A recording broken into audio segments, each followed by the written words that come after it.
ayah bunda yang dirahmati Allah Subhanahu wa taala,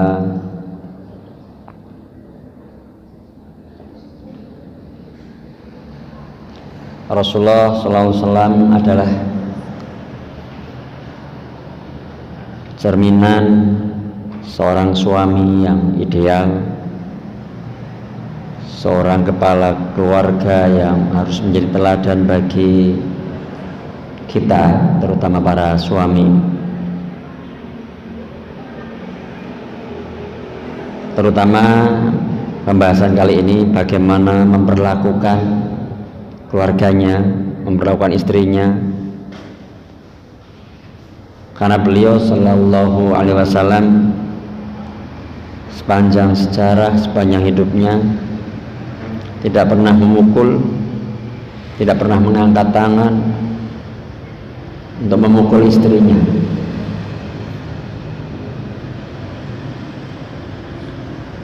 Hal ini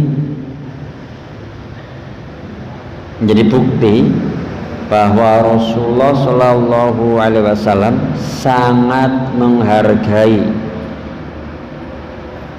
sangat menyayangi, sangat mencintai istri-istrinya dan menghargai perempuan muslimah, menunjukkan seperti itu, menjunjung tinggi kehormatan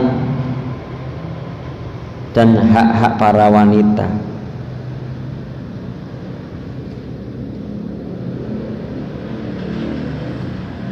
Dalam kehidupan berumah tangganya Nabi Sallallahu Alaihi Wasallam yang sedemikian itu, ini menjadi bukti bahwa cinta, kasih sayang, komunikasi yang baik ini adalah menjadi salah satu kunci dalam membangun rumah tangga yang kita senantiasa berharap sakinah, mawaddah, warahmah.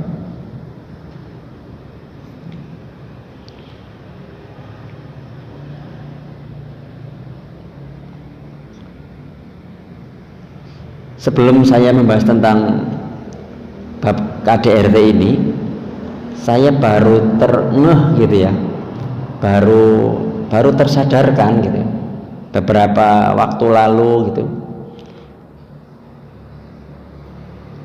tentang calon istri dan calon suami gitu. Hadis ini sering gitu ya, tapi ketika mau membahas tema KDRT ini saya baru paham gitu, baru menyadari itu. Apa itu? Benar-benar jangan salah pilih dalam artian memilih jodoh ya, milih calon pasangan ini. Maka nanti kalau ini sudah pada berkeluarga, sudah punya anak, berarti jangan salah pilih juga untuk menentukan calon mantu gitu. Untuk wanita kriterianya seperti ini. Wanita itu dinikahi karena 4 perkara secara umum ya. Karena apa? Hartanya, karena nasabnya, keturunannya baik-baik apa tidak, karena kecantikannya, dan karena agamanya. Walaupun diurutkan yang terakhir ya, penegasannya maka pilihlah yang punya agama, maka niscaya beruntung. Hadis Bukhari Muslim. 4 kriteria itu yang unik untuk mencari, memilih calon suami atau calon mantu suami itu laki-laki. Ada kriteria yang Rasulullah sampaikan, jika datang kepada kalian seorang laki-laki yang kalian ridhoi, apa ini? Agama dan akhlaknya, maka nikahkanlah ia. Jika tidak, maka akan terjadi fitnah di muka bumi dan kerusakan yang besar. Hadis riwayat Tirmidzi.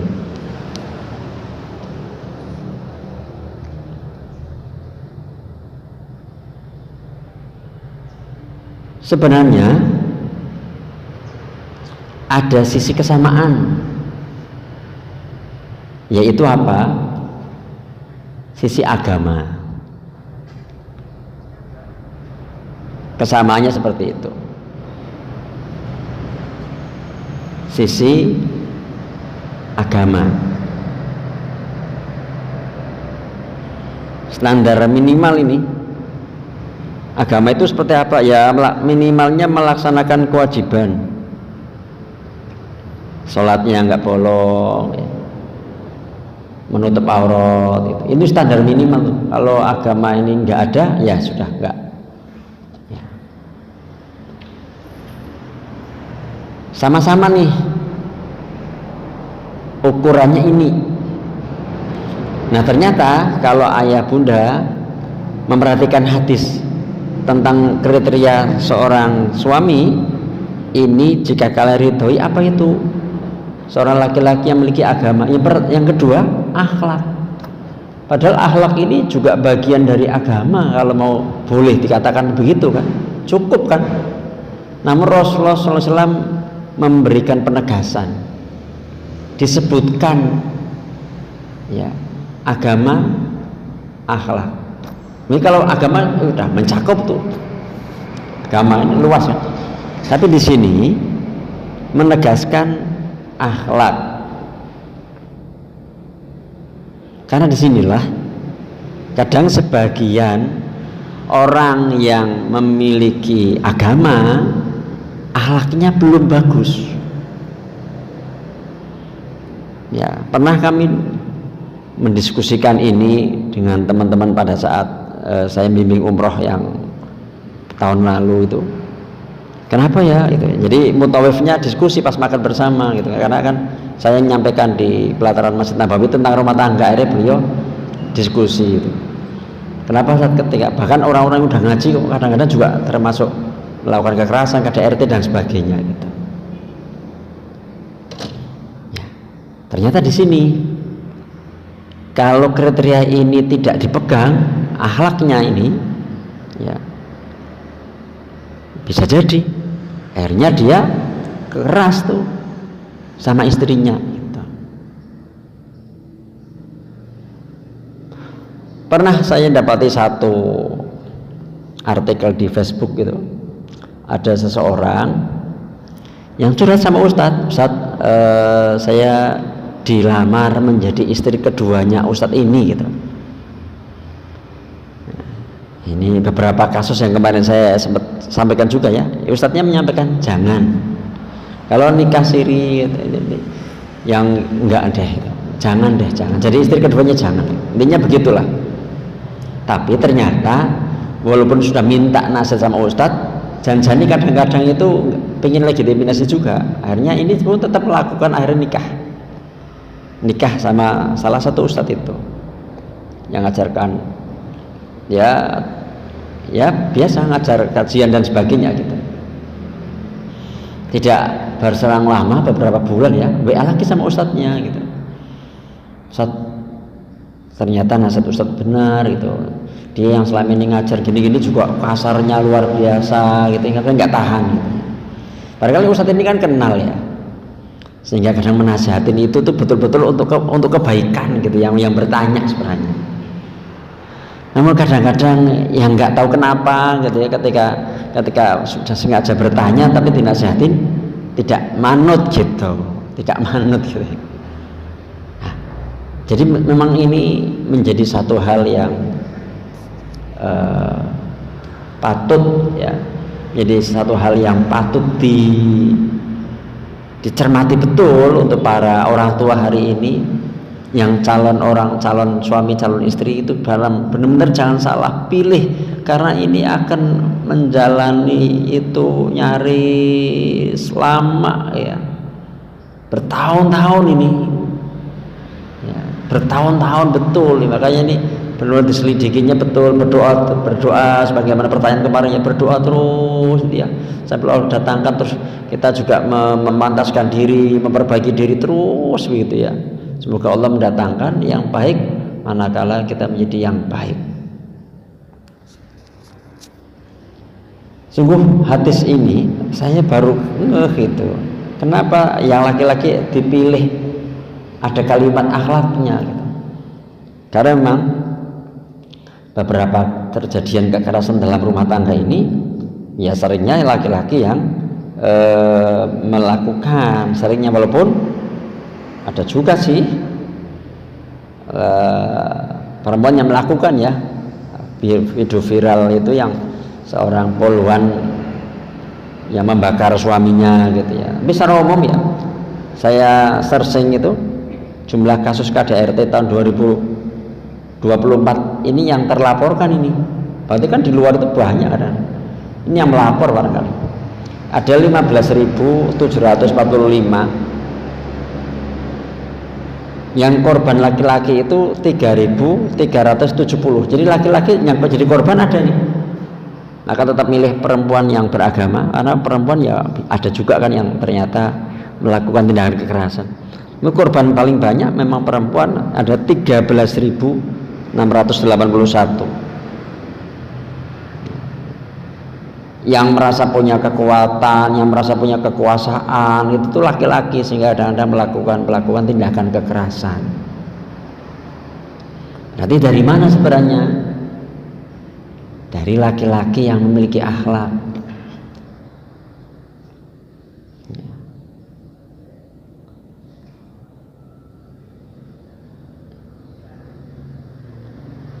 Dan ini secara agama, saya akan membahas tentang sisi agama dulu ya.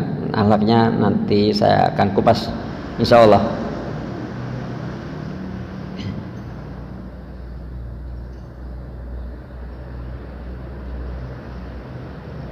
Allah Subhanahu wa taala berfirman dalam surat Al-Imran ya, Al-Imran, maka disebabkan rahmat dari Allah lah kamu berlaku lemah lembut. Ya, kamu berlaku lemah lembut terhadap mereka. Sekiranya kamu menyatakan keras, lagi berhati kasar, tentulah mereka menjauhkan diri dari sekeliling. Jadi sebenarnya memang ini juga karunia Allah, rahmat Allah lah, sehingga kita itu bisa berlaku lembut gitu ya. Seorang suami lembut baik sama istrinya, seorang istri juga berlaku lembut dengan suaminya. Kalau enggak, kasar keras ini akan jadinya pisah ya, akan jadinya pisah.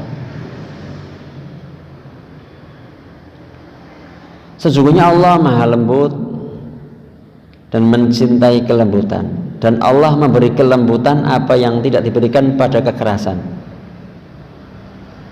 Artinya ketika Allah memberikan kelembutan, maka ini akan diberikan kebaikan-kebaikan yang kalau orang kasar nggak akan dapat itu.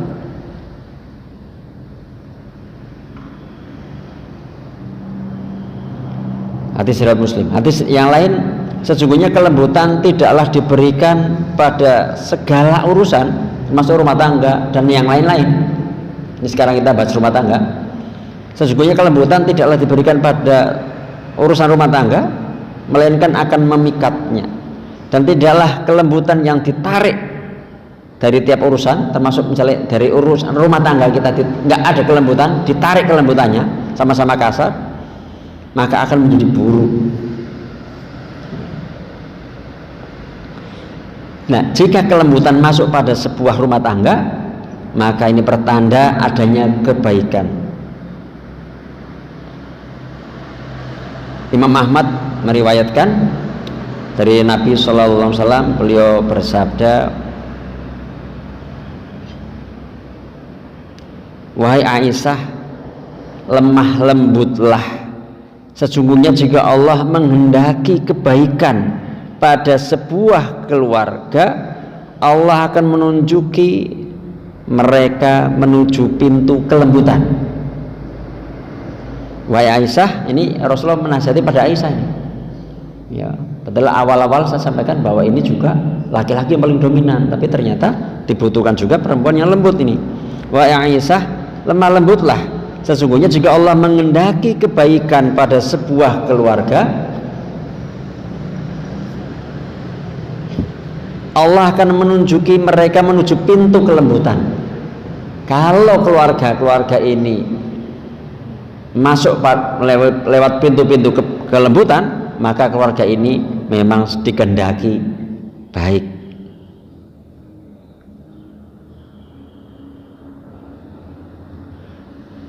hadis riwayat Ahmad. Dalam hadis yang lain, barang siapa terhalangi dari sifat kelembutan, kasar gitu ya, ucapannya kasar, tindakannya kasar.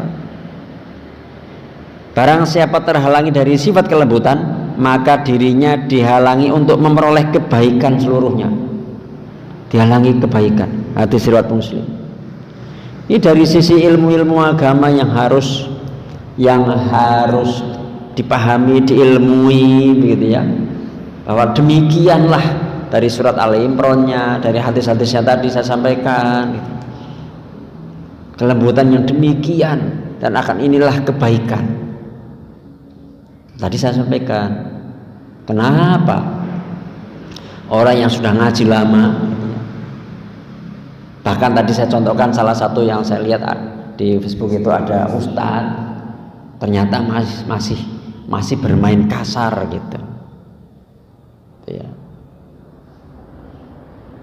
Sebelum saya bahas tentang akhlak, kenapa demikian dari sudut psikologi dan sebagainya, saya hubungkan ke sana. Saya akan sampaikan dari sisi nasihat Rasulullah kepada Aisyah ini. Wahai Aisyah, lemah lembutlah. Ada video yang baru saya lihat sebelum saya kesini. Ya, sebelum saya kesini ada video yang saya lihat ketika Asiyah, istri Fir'aun, mendapati anak yang masuk ke anak bayi ya, yang dialirkan dari Sungai Nil, kemudian masuk ditemu oleh kerajaan. Kemudian Asiyah ini, mohon maaf, wanita yang memang belum dikaruniai anak, sehingga ketika mendapati ada anak yang mungkin saat itu hatinya terpikat gitu ya, karena gempal gitu katanya, gempel ya, jadi montok gitu ya, jadi nyenengi gitu. Ibaratnya bahasanya, mas, yang ini jangan dibunuh ya. Kita semua tahu bahwa Fir'aun mungkin orang paling keras, paling atos, paling kaku sedunia ini. Apakah langsung begitu saja mudah ketika Asiyah itu menyampaikan itu kemudian langsung gitu? Nah, di situ dijelaskan bahwa Asiyah ini senantiasa taat, senantiasa sopan, senantiasa lembut, baik ucapannya dengan Fir'aun sekalipun, walaupun berdoanya supaya dijauhkan dari Fir'aun, diselamatkan dari Fir'aun karena memang menderita ya. Tapi senantiasa dalam hal-hal yang lain terbiasa kelembutannya. Maka para bunda juga ini di sini yang suaminya itu tidak sekelas Fir'aun, insya Allah dengan kelembutan akan lebih mudah meluluhkan hati suami, dan insya Allah kebaikan ini akan kembali kepada para bunda kembali. Para bunda lagi akan menerima dampak dari kesopanan, kebaikan, kelembutan, ketaatan kepada suami. Sekelas Fir'aun bisa tunduk kepada Asiyah, meminta supaya yang ini tidak dibunuh, pun akhirnya manut karena itu. Lembut ini menundukkan, merontokkan, meluluhkan hati, kerasnya hati seorang Fir'aun.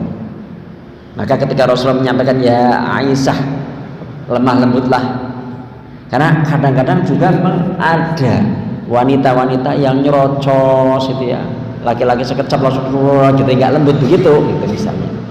Ini pun namanya kekerasan sebenarnya, bentuk verbal gitu ya, bentuk verbal. Yang ini juga bisa menimbulkan dampak ya. Bisa menimbulkan dampak kepada suami menjadi korban dan sebagainya. Artinya ini dipahami bahwa faktor agama ini penting, memahami ilmu ini penting, memahami ayat-ayat tadi, hadis-hadis tadi gitu ya, kisah-kisah ini.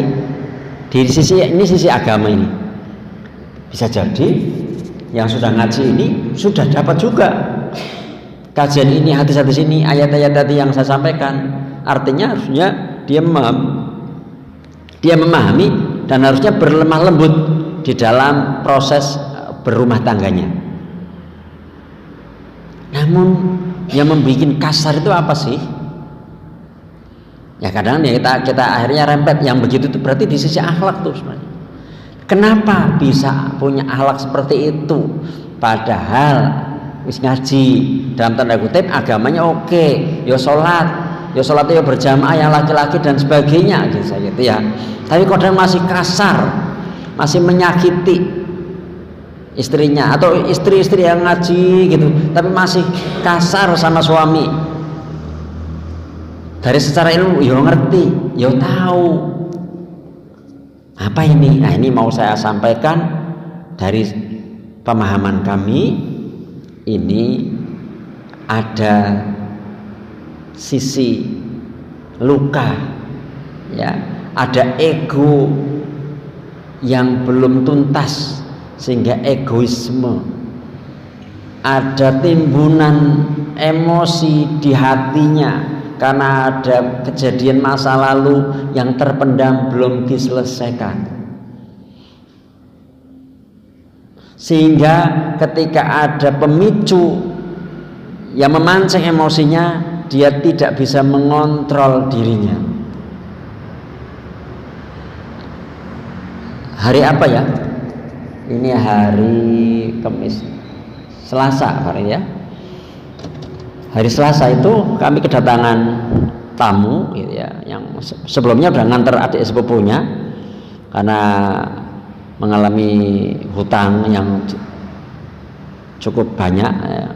Kemudian bingung gitu, dia kayaknya nggak ada masalah. Setelah itu hubungin, Ustaz ada waktu kapan? Saya sampaikan Selasa kosong ya. Loh, kenapa gitu? Saya oleng lagi, minta kenapa sih? Minta tolong diterapi. Suami saya berulah lagi gitu. Kira-kira kamu ada kesalahan apa?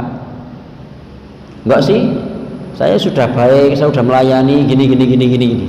Nah temennya itu yang nganter galau tadi nita. Loh, enggak, aku kan begini gitu.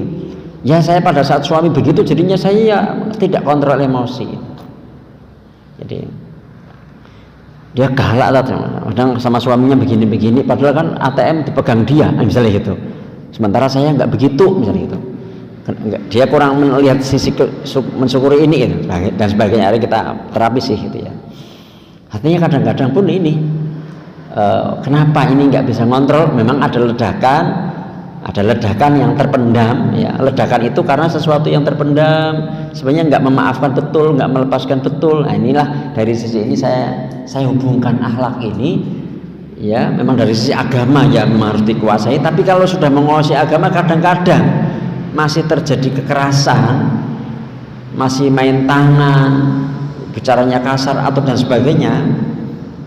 Itu ada sisi kesehatan mental ya, atau jiwa yang sedang tidak sehat. Ada luka batin, ada emosi, ada rangsel emosi yang dibawa dia menumpuk gitu ya.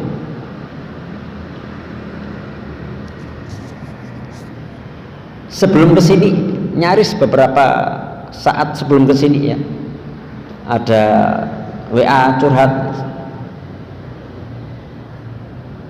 saat saya ada masalah sama ibu saya, ini anak perempuan sama ibunya ya, sampai kalimatnya, saya pengen ibu saya mati segitu.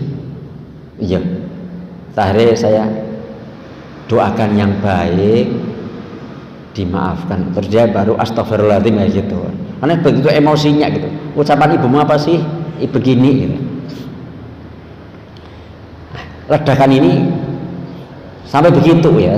Kalau melukai melukai hati itu sampai seperti itu ya.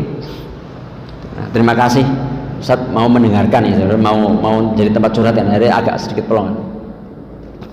Nah, jadi apa-apa yang dipendam oleh bunda, apa-apa yang dipendam oleh ayah, gitu ya.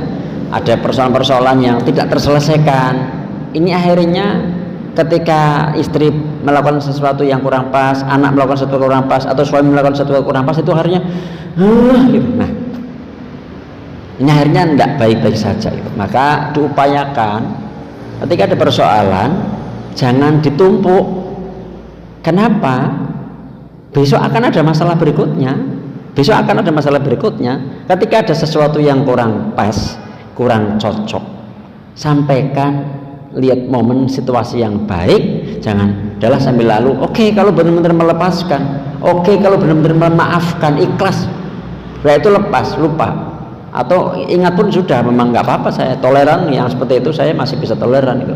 Tapi kalau ternyata dia cuman dingken, cuman dipendam saja, akhir numpuk-numpuk, begitu ada perilaku sebenarnya nggak gede, tapi karena ingat yang numpuk-numpuk masih banyak lah, meledak disitulah. Akhirnya jadinya kasar, keras, ucapannya meledak dan sebagainya, tindakannya nggak bisa terkontrol dan sebagainya. Ya. Dan ini mungkin banyak yang seperti ini. Ya. Bagian bunda akhirnya melakukan kekerasan kepada anak karena memendam merasa atas perilaku suami yang nggak baik-baik saja. Ya. Suami yang nggak baik-baik saja, tingkahnya begini, entah yang selingkuh, entah ini. Ya udahlah, saya sudah apatis, sudah hilang rasa dan sebagainya, macam-macam gitu ya. Artinya kan sebenarnya tidak baik-baik saja.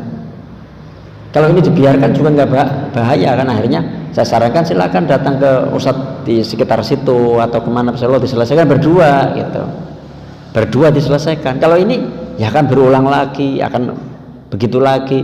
Akhirnya kan sebenarnya menjalani rumah tangga itu nggak sehat. Dan ini ternyata banyak ya.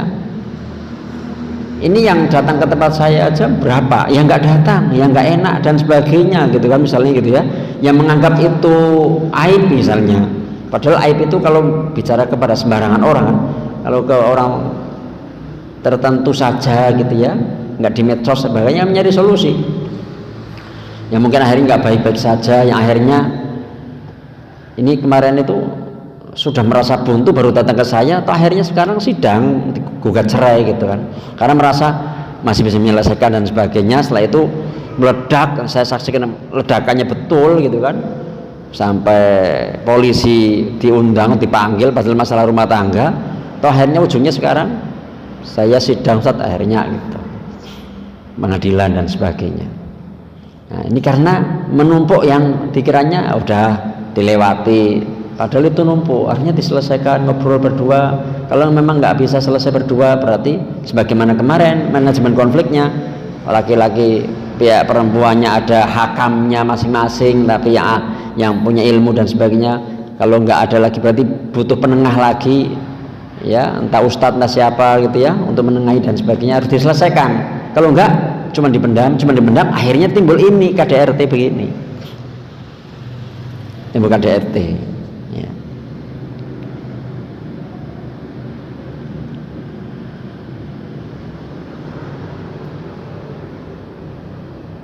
Dampak ketika terjadi KDRT banyak sekali ya. Ini saya sedikit ulas lagi ya, sedikit yang ini beberapa tahun yang lalu sudah pernah kita bahas ya, tapi ini saya ulas sedikit lagi, saya ingatkan kembali, barangkali ada yang baru juga baru ikut gitu ya. Ini memengaruhi kesehatan fisik ya, namanya penyakit psikosomatis, penyakit fisik tapi disebabkan karena banyak pikiran gitu ya, yang gastritis, mah gitu misalnya gitu ya, GERD misalnya gitu ya, asam lambungnya meningkat gitu. Itu bisa jadi dari situ, yang vertigo, yang migrain gitu ya, yang sudah curhat ke tempat saya itu jantung sampai pasang ring karena ngengken suaminya selingkuh gitu ya. Itu sampai begitu. Ada yang kanker itu yang sampai akhirnya meninggal itu karena pengen disayangi suami tapi ternyata LDR dan sebagainya gitu, sampai dipendam saja gitu, sampai akhir kanker karena merasa tidak dicintai dan sebagainya gitu. Ini akibatnya gitu. Ada yang sakit-sakitan kayak gitu tuh ada yang dipendam. Masjid ini kalau nggak ada ventilasinya pengap ini, maka perlu ada ventilasi untuk keluar masuknya udara. Maka sampaikan ke suami dengan bahasa yang baik sehingga tidak diulang, karena nggak disampaikan suami dikiranya itu masih benar-benar saja, oke-oke saja, tidak ada masalah, ya suami berulah seperti itu lagi ya. Kalau ini oh ini nggak pas ya, ternyata seperti ini saya menyakiti istri saya, dan dia tahu kemudian mulai mencoba berubah dan sebagainya. Kalau kira-kira memang nggak mampu, butuh orang ketiga itu baik gitu, tidak buka aib seperti itu, daripada nggak sehat mentalnya. Dan ini tidak berlaku pada istri tok ya, suami juga ada yang saya pernah diminta nguruqyah, walaupun orang sebagian sekarang ini apa-apa aneh yang mintanya diruqyah gitu, stroke ya minta diruqyah ya, enggak, memang sih bisa untuk fisik, psikis dan gangguan jin, ain dan sebagainya ya, insya Allah seperti itu memang Al-Quran ya.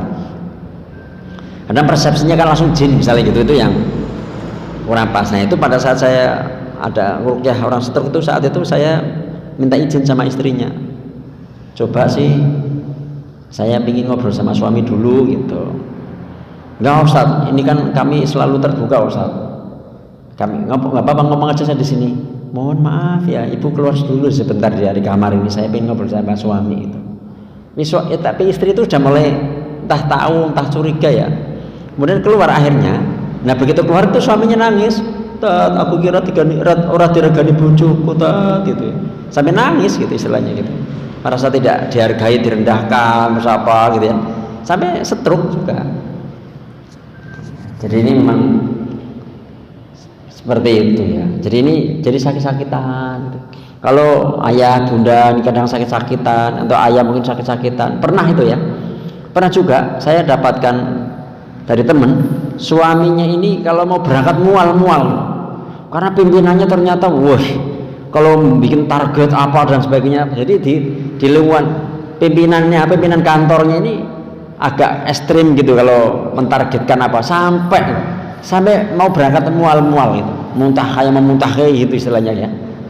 Seperti itu juga, ini juga ada kekerasan sebenarnya. Nah suami juga yang tidak baik-baik saja, memang tidak di rumah itu, di kantor. Tapi kalau ini tidak menyelesaikan dengan bagus, dia manajemen kolbunya, manajemen konflik, manajemen stresnya dia tidak bagus, ini akan kebawa ke rumah, dia akan marah-marah sama istrinya, marah-marah sama anak gitu.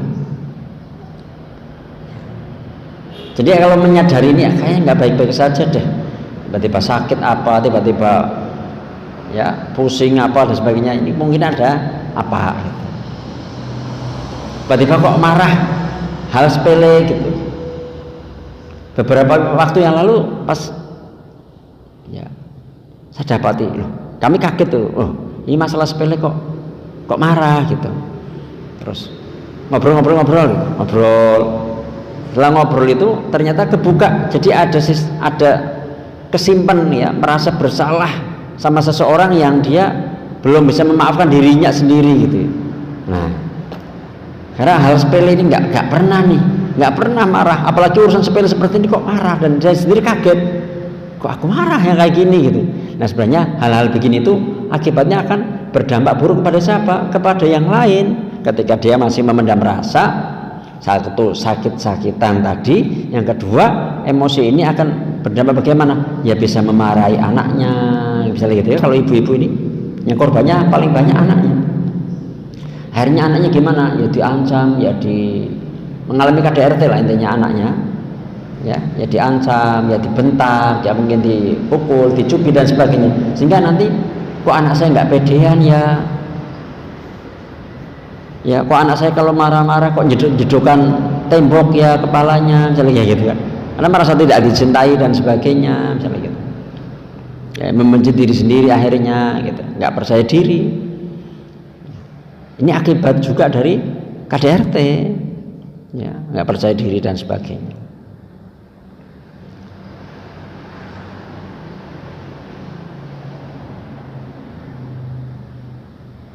Kalau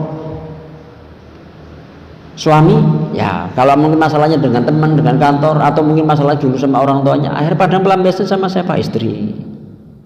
Ya, yang lagi viral kemarin itu, gitu ya. Sampai akhirnya saya penasaran tuh ada kenapa sih ini apa? Terus saya searching betul itu, karena nggak masuk ke beranda saat itu. Oh ternyata ada atlet, ya pas lagi hamil atau pas baru melahirkan anak ketiga apa, itu sampai dipukulin sama suaminya kayak gitu ya. Padahal kan dulu saling mencintai kok begitu. Nah ini ada hal yang tertahan dan korbannya nanti cari yang lebih lemah gitu. Korban cari yang lebih lemah. Akhirnya KDRT sama istrinya. Akhirnya istrinya nggak tahan, dilepaskan ke medsos. Nah itu yang sebenarnya karena kemarin dipendam itu ceritanya 5 tahun ya sampai memvideokan. Tapi 5 tahun lah kenapa nggak diselesaikan dari awal sehingga ini meledak sampai seperti itu. Sampai seperti itu akhirnya malah tersebarnya juga di medsos gitu. Ada nggak berani ngomong sama suami tapi malah akhirnya kan itu menjadi tidak sehat ya.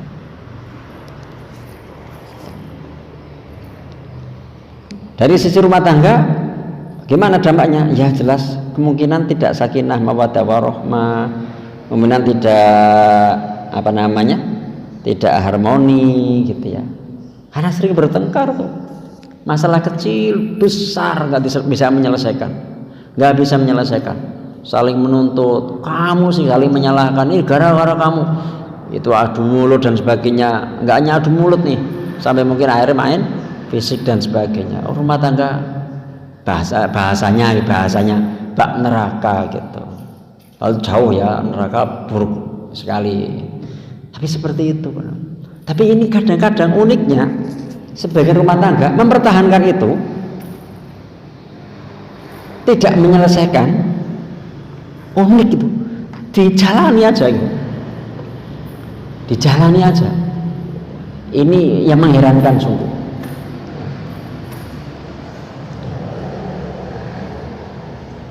Akhirnya timbul apa lagi? Akhirnya sudah menikah karena marah sama suaminya begitu gitu ya, suaminya nggak baik-baik saja. Saya pernah mendapati pas saya di kepala sekolah itu ada anak 3 tahun itu belum bisa jalan. Saya tanya, lahirnya normal nggak Bu? Normal gitu, normal, nggak susah, nggak apa. Pas saat hamil stres nggak? Stres banget gitu. Berarti kalau misalnya bertengkar sama suami itu berdampak kepada janin itu. Kayak kesehatan psikologi ini sangat penting ya. Sangat penting, kesehatan jiwa itu sangat penting gitu ya. Kalau ini sudah nggak sehat, nanti anaknya dapat pulang seperti itu, ya dia anak nggak sehat, nanti jadi orang tua nggak sehat, nanti begitu lagi sama anak-anaknya terus tuh, nggak pernah putus lingkaran setan seperti itu.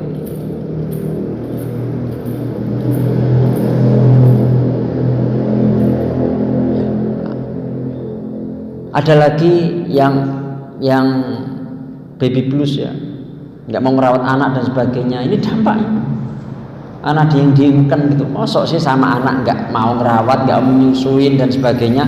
Ya ada nyatanya. Dan kekerasan seperti ini tidak hanya secara fisik, karena contoh ketika yang curhat itu, saat saya nggak benci tuh sama anak saya itu.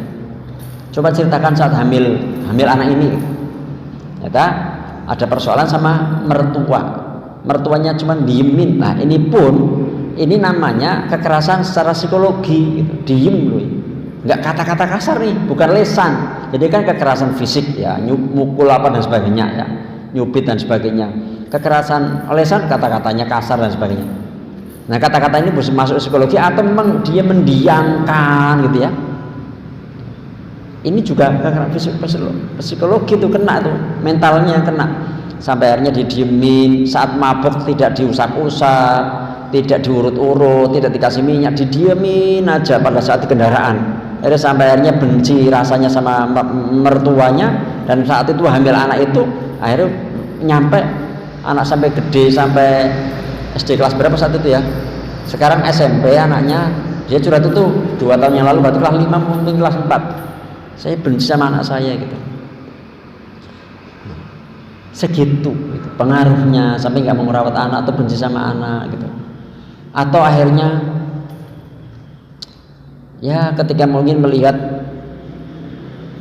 orang tuanya KDRT saling bertengkar dan sebagainya, anak jadi nggak trauma menikah dan sebagainya. Dampaknya luar biasa banyak. Makanya tadi sampaikan Rasulullah, jika rumah tangga ini masuk gitu ya, ada kelembutan, ada kebaikan insya Allah. Tapi kalau nggak ada kelembutan, kasar keras, teriak-teriak, ngegas gitu kalau bicara, bahkan semuanya mungkin cuman diemin gitu ya, nggak diajak ngobrol, wah itu melukai betul tuh. Wah itu juga psikologinya kena kan sebenarnya, nggak diselesaikan.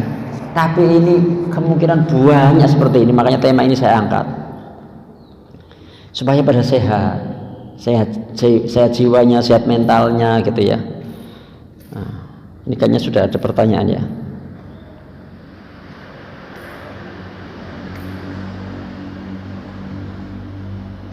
Satu, dua, tiga.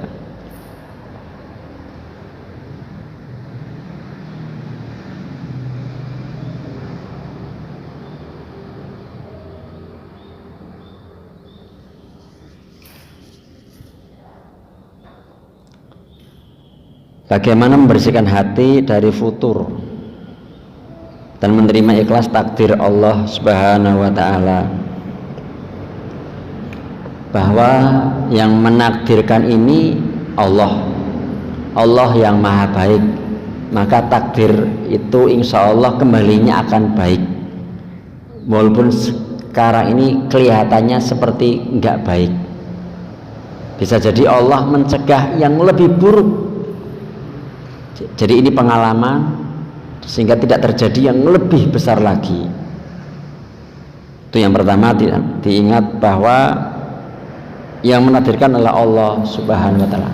Yang kedua, bahwa kejadian yang sedang kita alami ini itu telah dituliskan, telah ditetapkan oleh Allah jauh sebelum kita ada ya. Dan itu atas keadilan Allah Subhanahu wa ta'ala, memang untuk menguji ya, menguji. Kabar gembiranya, ada ahlul afiyah, ada ahlul musibah. Nanti ketika di surga itu, ahlul afiyah, orang yang hampir tidak pernah dapat ujian, takdir yang gak indah kayaknya, itu dia, loh ini kok bisa derajatnya tinggi banget. Oh ya, dulu dia sering dapat ujian dan sabar dan ridho dan ikhlas, sehingga dia kedudukannya tinggi, sampai yang tidak diuji di dunia tahu kayak gini, dulu saya diuji di dunia, dipotong-potong kulit saya dan sebagainya. Termasuk dari sisi, dalam satu riwayat, ketika seseorang diuji, ada musibah, hal-hal yang nggak enak ya, nggak hanya sakit kan musibah ya, entah itu ujian dengan suami yang macam-macam ya, dengan anak dan sebagainya. Ini kalau itu sabar, ridho, yang mendapatkan pahala jika itu. Jika dapat ujian tidak sabar tidak ridho, ya ujiannya tetap dapat dirasakan, sakit hati dan sebagainya, nggak dapat pahala. Kalau sabar dari ridho, ini akan dinaikkan 300 derajat, yang jarak derajat satu dengan yang lain adalah sejauh jarak langit dan bumi. Sejauh langit dan bumi dikalikan 300. Itu jika apa? Jika sabar, ridho atas takdir, atas musibah yang menimpa. Berikutnya, jika kita ridho, jika kita menerima sabar atas takdir ini, seakan-akan itu adalah kita menerima permen, maka itu satu paket, kita akan menerima permen dan bungkusnya. Sesuatu yang merasa kayak nggak enak tadi itu, ujian apa dan sebagainya, suami begini, ini begini, anak begini, atau mungkin ada ujian kesehatan dan sebagainya, kita terima itu, itulah bungkus permen. Dan bersama itu, fa inna ma'al usri yusra, bersama kesulitan, bersama hal-hal yang nggak mengenak tadi, ada yusron, kebaikan-kebaikan. Tapi syaratnya nerima itu dulu. Insya Allah akan ada keajaiban-keajaiban yang Allah berikan. Mudah-mudahan yang seperti ini bisa menjadikan kita semangat, atau mungkin sabar atau menerima ketika Allah menakdirkan sesuatu. Dan memang rukun iman ini adalah iman kepada takdir yang baik maupun takdir yang kurang baik. Dan kabar gembiranya, jika ada orang yang mungkin ditakdirkan ada menerima hal-hal yang kurang baik itu, jika sabar bisa jadi langsung dosa-dosanya diampuni dan dia masuk surga lebih duluan atau derajatnya juga lebih tinggi. Jadi itu pilihan, dipilih oleh Allah untuk menerima ini dan insya Allah berarti mampu. Wallahu a'lam bishawab. Bagaimana cara menghadapi anak yang tantrum tapi dalam kondisi sambil menyalahkan temannya, sementara temannya yang disalahkan tidak melakukan kesalahan terhadap anak yang tantrum tersebut? Kalau tantrum memang dibiarkan dulu, dibiarkan ya, dia melepaskan. Setelah diklarifikasi temannya nggak melakukan kesalahan itu, berarti kan persepsi anak ini berarti diluruskan persepsinya. Itu berarti kamunya yang terlalu sensitif gitu. Tapi dia biar keluar dulu tuh, biar dia curhat, biar apa dia mungkin semacam nangis dan sebagainya, biar lega, nanti tetap diluruskan ya, harus diluruskan. Kalau nggak diluruskan berarti dia persepsinya orang itu nyalain padahal dia tidak menyalahi. Kalau memang secara umum bahwa yang keliru memang yang korban ini merasa jadi korban ini keliru, ya harus disampaikan. Tapi bisa jadi memang itu salah orang menyalah yang pelaku itu bisa jadi memang salah betul gitu ya, memang salah secara umum ini memang keliru nih. Ya wajar kalau misalnya anak ini sakit hati dan sebagainya, tantrum dan sebagainya, nanti disampaikan, didudukan, saling minta maaf dan memaafkan. Tapi kalau ada jadi memang ada orang-orang yang orang itu nggak berbuat keliru, nggak keliru sama sekali barangkali, tapi ini sensitif itu, mudah tersinggung dan sebagainya gitu. Nah ini sebenarnya bisa jadi ini playing victim kan namanya, dia menyalahkan orang padahal sebenarnya orang itu nggak salah tuh. Nah dia itu sebenarnya sedang tidak baik-baik saja. Apakah itu terjadi pada orang lain yang dia nggak berani sehingga dia menyalahkan yang orang tadi yang dia mungkin masalahnya sama si A, nggak berani dia, nah dia menyalahkan si B, si B nggak melakukan apa-apa sebenarnya. Wah gitu bisa jadi. Atau mungkin dengan kakaknya, orang tuanya, kakak kelasnya dan sebagainya gitu. Ada tekanan kemungkinan. Tantrum itu kan jadi normal ya, anak nangis kan normal ya. Dia untuk melepaskan tekanan yang dia alami, yang dia tidak mampu menuliskan atau tidak mampu mengungkapkan, sehingga bentuknya tantrum. Tapi kalau ini dibiarkan terus ya nanti sampai gede ya model pengelolaannya begitu gitu. Nah, makanya ada kesempatan ngobrol, syukur-syukur kalau ada kesempatan ngobrol, gimana tadi kamu di sekolah, gimana tadi teman-temanmu, oh ini teman saya begini, nah dia keluar tuh. Nah, nanti lama-lama insya Allah dia jadi sehat karena dia tidak pernah memendam rasa, tidak ada rangsel emosi sehingga tidak mudah tantrum. Ya, dan kalau memang seperti ini tadi sekali lagi terus dilepaskan, setelah itu dipeluk, dia diberikan kenyamanan ya. Wallahu a'lam bishawab. Bagaimana hukumnya jika seorang suami lebih taat pada ibunya dalam segala hal sampai menyuruh anaknya agar tidak memberi nafkah dan istrinya disuruh cari nafkah sendiri? Jadi ya ini keliru ya. Ini keliru ya, termasuk nafkah pun seorang suami tetap harus mendahulukan istrinya daripada ibunya, walaupun berbakti pada orang tua untuk laki-laki ya gitu ya masih gitu, tapi tetap hal nafkah seorang laki-laki mendahulukan istrinya. Kalau memang masih ada lebihan memang harus kalau mau ngasih sama orang tua ngasih orang tua misalnya gitu. Dari sisi nafkah seperti itu. Ada hal-hal yang memang kurang pas, ya tidak harus ya, sampai harus menceraikan istrinya dan sebagainya juga nggak begitu disebut berbakti pada orang tua, tidak demikian.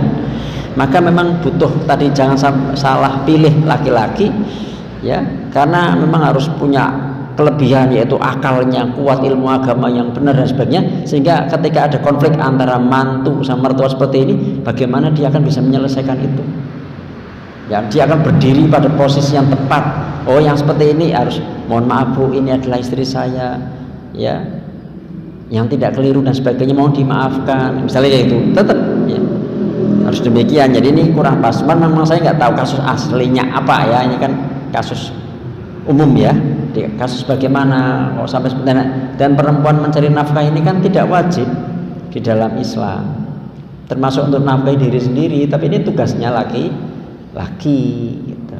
Sehingga kurang pas kalau seperti ini. Maka tadi sekali lagi, barangkali ini dididik dengan sebagaimana, atau anak mami dan sebagainya, ya kan, sehingga akhirnya timbullah rumah tangga yang nggak baik-baik saja karena ada suami-suami yang mungkin dapat tekanan kuat dari orang tuanya sehingga dia tidak begitu bisa berkutik, sehingga dia lemah didominasi oleh orang tuanya. Ini juga nggak sehat sebenarnya, itu hasil pengasuhan yang kurang sehat. Sekali lagi ini minta tolong sama Allah, minta sama Allah, selalu berdoa pada Allah agar didatangkan pasangan yang baik. Kalau seperti ini gimana? Ya tidak langsung bisa sih, harus diperbaiki, kemudian konsultasi, yuk konsultasi, yuk datang gitu. Sehingga dapat ilmu, oh ternyata selama ini keliru nih gitu. Kalau memposisikan seperti ini kan harus diberitahu oleh orang lain gitu ya, yang berilmu begitu.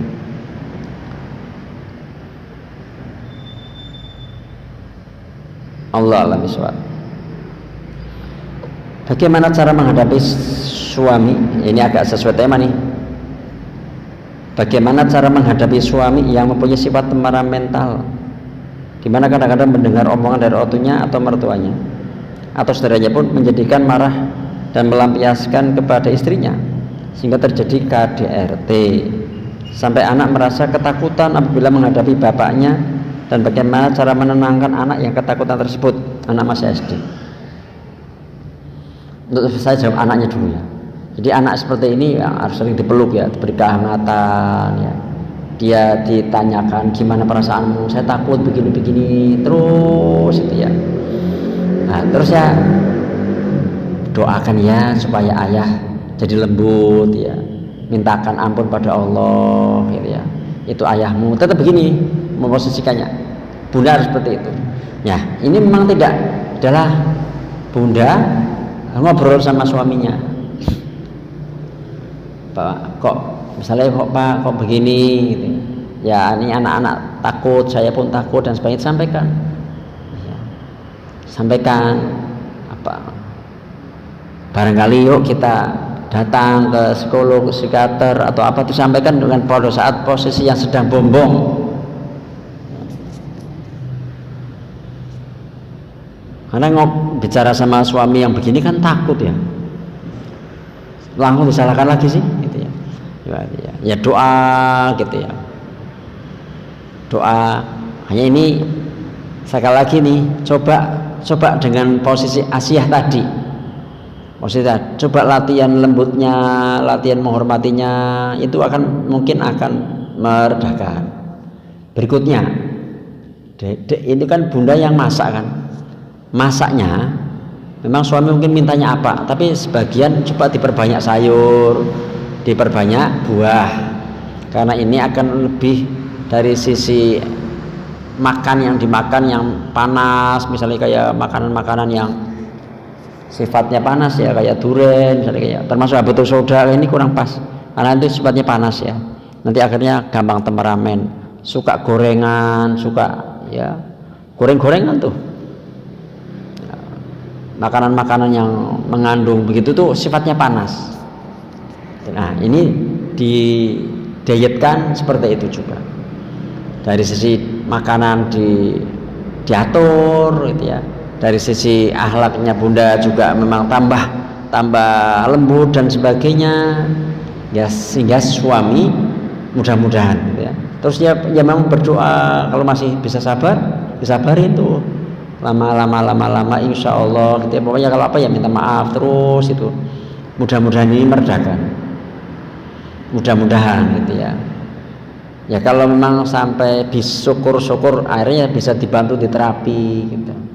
Atau coba juga nih ngobrol seakan-akan Anda nggak jadi korban nih ya, ayah apa ada persoalan, barangkali ibu bisa bantu, barangnya mau cerita gitu.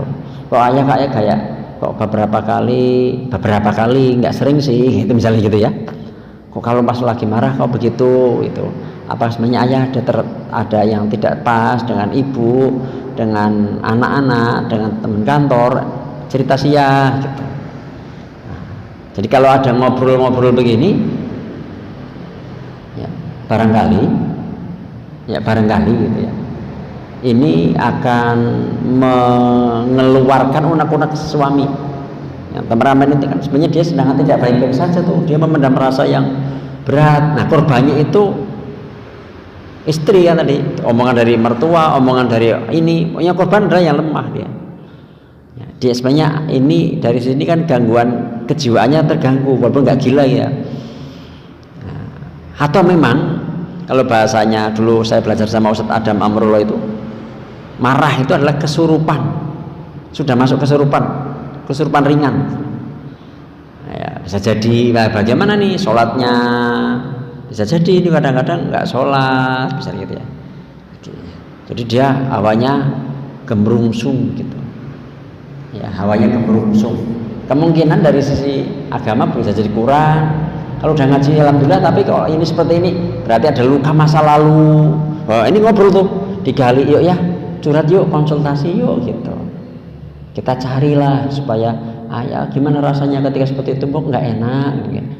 Di apa namanya, di rasa gitu, di dada gitu ya. Nah anak ini ya saya pernah mendapati ya, orang tuanya itu bertengkar luar biasa, anaknya nangis karena saya saat itu pas ke rumahnya gitu. Karena anaknya saya peluk tuh, masih PAUD ya, saya peluk gitu. Nah kemarin itu, saat ini anak saya yang pertama yang sudah SMP, tolong diterapi lah gitu, tolong diterapi gitu. Tapi nyari waktunya yang belum ketemu gitu ya, akhirnya efeknya luar biasa. Dampak kesana-kesananya itu kalau nggak diputus, nanti ini nggak sehat jiwanya lagi anak-anak ini. Nanti ketika dia berteman atau dia nanti berumah tangga, kok timbul lagi masalah. Begitu lagi nanti punya anak cucu, begitu lagi. Ini kasihannya seperti itu, kasihannya seperti itu ya. Jadi ini mau saya sampaikan ya, pentingnya bagaimana ngerem semua ini. Coba sih salah satunya efeknya adalah berpuasa gitu ya, karena itu bisa mengendalikan ya, bisa mengendalikan. Kalau nggak biasa puasa atau makanannya makanan mungkin nggak jelas ya, sumbernya seperti apa nggak jelas, itu bisa jadi temperamental seperti itu gitu.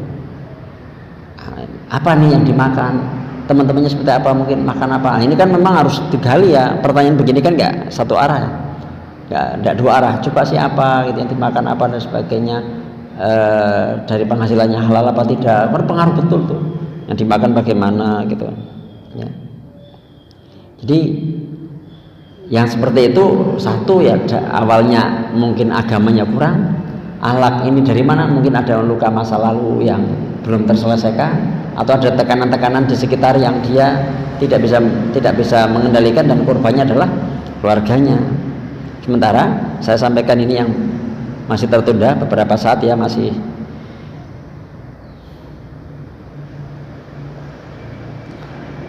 dari Aisyah, dia berkata Rasulullah SAW sama sekali tidak pernah memukul dengan tangannya pelayan atau tidak pada perempuan istrinya.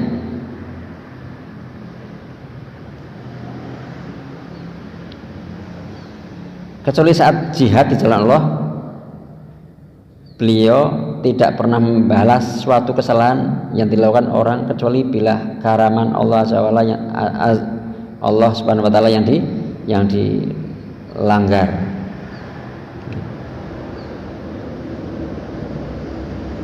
Imam Nawawi menjelaskan bahwa hadis tersebut menyatakan Nabi tidak pernah memukul siapapun, termasuk istri, pelayan atau hewan. Dari hadis ini Imam Nawawi menyimpulkan bahwa meskipun Islam membolehkan tindakan mendidik dengan cara memukul, yang kemarin kita bahas ya, pekan kemarin kita bahas tahapannya ada begitu ya, nasihatin, kisah ranjang, memukul gitu misalnya. Meskipun Islam membolehkan tindakan mendidik dengan cara memukul dalam kondisi tertentu, namun Rasulullah SAW memilih untuk tidak melakukannya. Hal ini menunjukkan bahwa cara mendidik yang lebih baik adalah dengan menghindari kekerasan, sabar, ngerem, ngontrol, dan ini memang berat di hati, berat tapi manis ujungnya.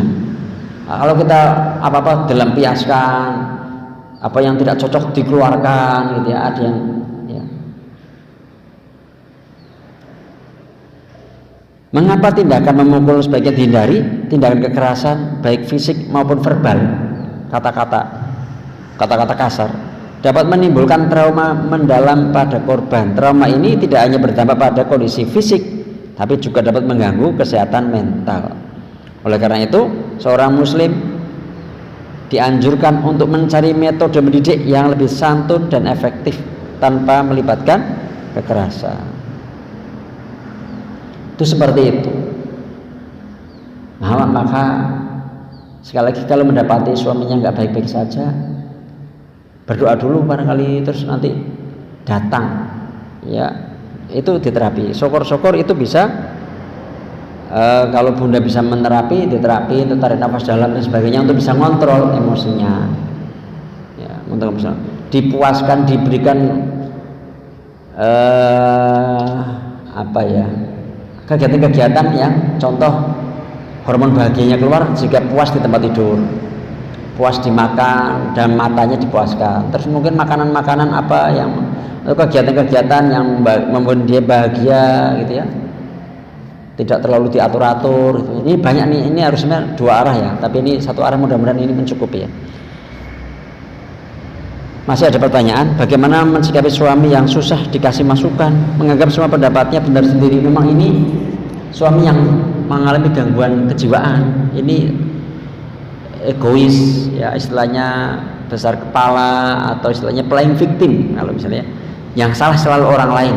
Dan ini akibat, kalau ini mata kita mata terapis, ini akibat ada luka yang sedang dialami, harusnya dibantu disembuhkan. Memang luka batin itu efeknya nyengiti, nyebelin, bikin wah begini banget sih orang gitu ya, menangnya dewe gitu ya. Tapi mata kami melihat bahwa ini adalah orang yang sedang punya masalah dengan kesehatan mentalnya yang harus dibantu. Kadang-kadang kalau ini di depan sini kan praktek dokter ya, orang datang pagi-pagi, sore dan sebagainya, dok saya pusing, datang tuh sengaja, dok saya panas, dok itu anak saya begini, ini sengaja datang karena dia merasa ada yang tidak enak di badannya, datang meminta bantuan untuk disehatkan, disembuhkan. Tapi orang yang sakit luka hatinya, luka batinnya, ini itu hampir nyaris nggak mungkin datang.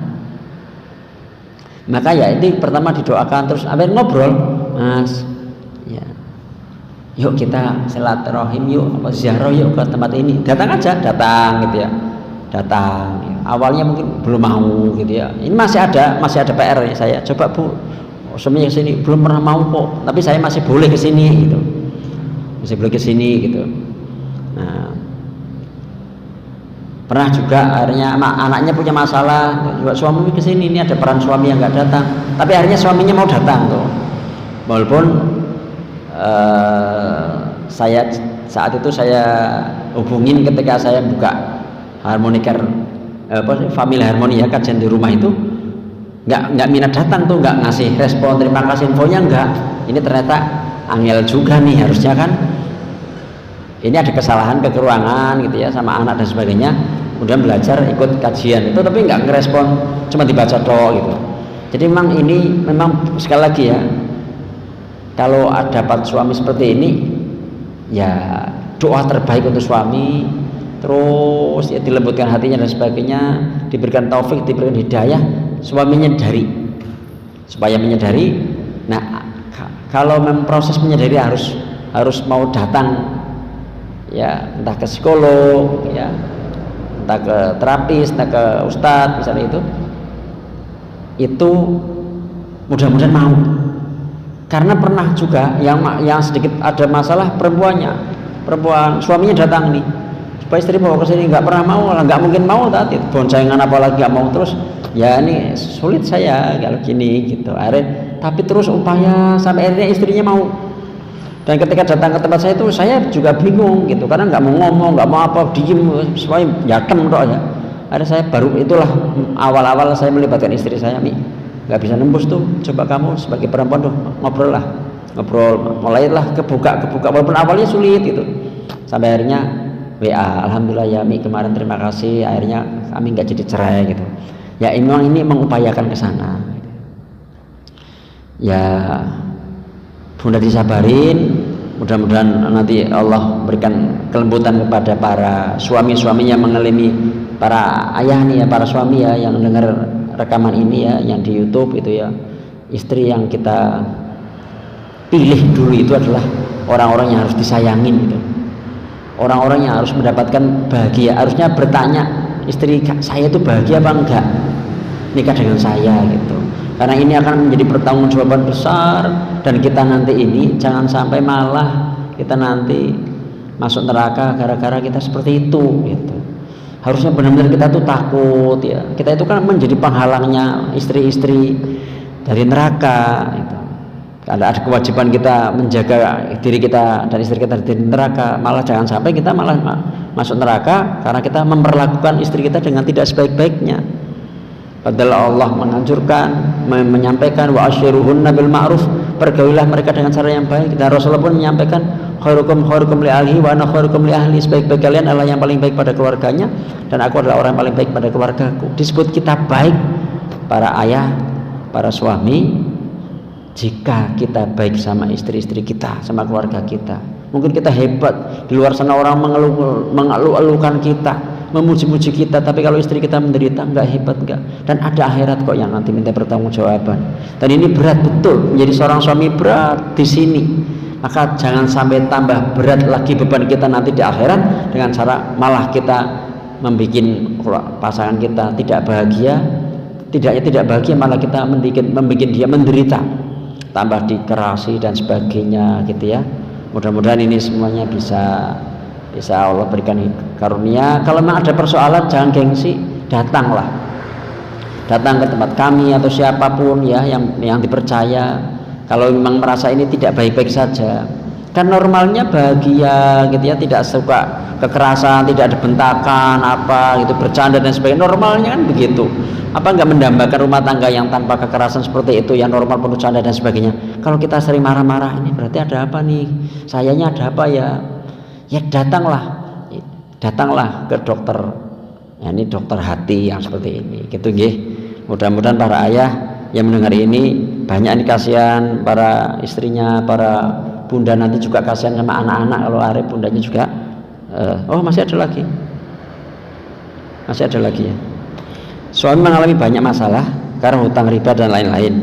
Istri hanya menjalankan kewajiban, yang penting rumah tangga bertahan utuh demi anak-anak. Bagaimana solusinya?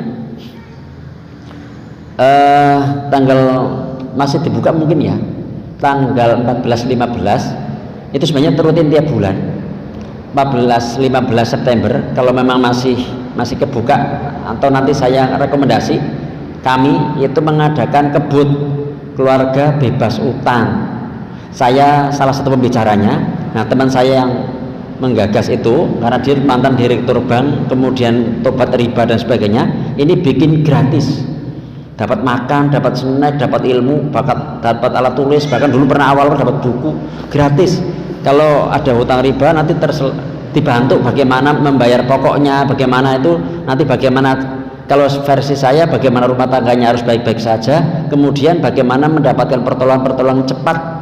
Salah satu kemarin itu pada saat sesi dengan saya untuk berdoa dan sebagainya, itu tidak lama kemudian ada yang hutang 60 juta itu dibebaskan sama orangnya. Udah ini nggak usah disahur gitu. Contoh keajaibannya begitu ya.